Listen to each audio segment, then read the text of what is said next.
Yeah. So this is part three of the video. I've been going on strong for a minute. So when they threw out Obama during the mass strike upsurge, basically, this mass protest, this mass movement that we have right now against this genocide campaign in all forms, not just by police through the murder or militia groups or through whatever decadent means that they do, but also in the economic sense, through the institutions, through the media, through the education of especially in the private prisons, in the prisons in general, through the criminal justice system, the whole reality and spectrum itself. You know what I'm saying? That's why I want the whole reality transformed. You know what I mean?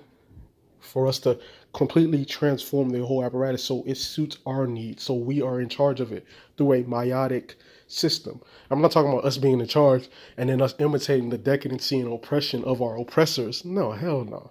That will fall by the wayside immediately. You see the shit falling right now. You see the coon types and that's just going by the wayside. You know what I'm saying? We don't need that.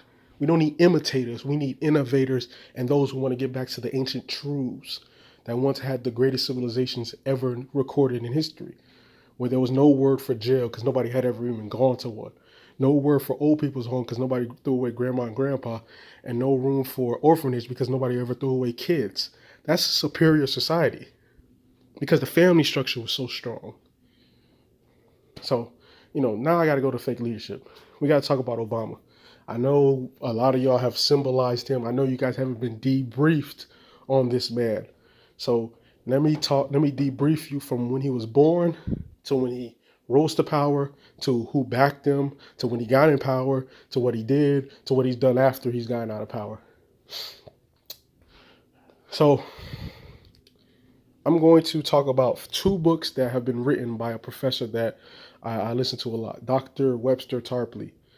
He wrote two books on Obama before he got elected, and it chronicalized what he would become, what he would do within office, and what he would do outside of office, and the reaction of him being in office, and how that would be a counterweight to a fascist, militarized, right wing Trump type, which he characterized back in 07, 08, by the way, before Obama got into office. So we go to Obama's birth. He was born from a Kenyan father who abandoned him and a Gamaliel Foundation white woman, basically. His grandparents were the ones who raised him, who were CIA.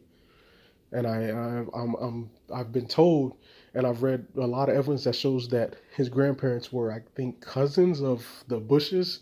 So that kind of gives you some example of this guy, and that's just in the beginning. So now you see, and plus his mother was Ford Foundation. So now you see him within the Ivy League sector, be groomed within the 70s, 80s, and 90s into these organizations, Ford Foundation organizations, but more specifically the Trilateral Commission.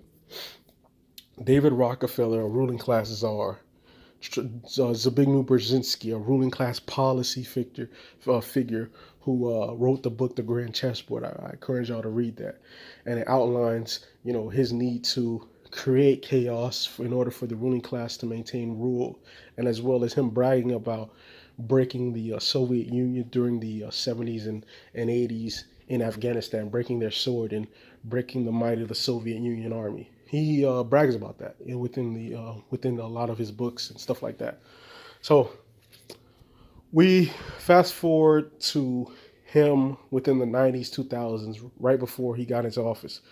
He was part of these organizations that were grooming him into taking leadership power. That's what these organizations like to do. They like to have certain people in place just in case they need to use them at a strategic point, basically. So they groom them. They get them in good. They they give them favorable media attention, which is what you saw in 2004 when, as a junior senator, basically a state senator, he gave the Democratic address to the nation and spoke this glowing multicultural melting pot togetherness thing. That was his spotlight insert. So during the financial crisis of 07, 08, 09, brought upon by that decadent, George W. Bush and the Wall Street banking elite with their derivatives and all their speculating and all their destroying of the U.S. economy. The ruling class was in trouble. You heard, the 1%, Wall Street, Occupy Wall Street. All of that was the apparatus. Of course, the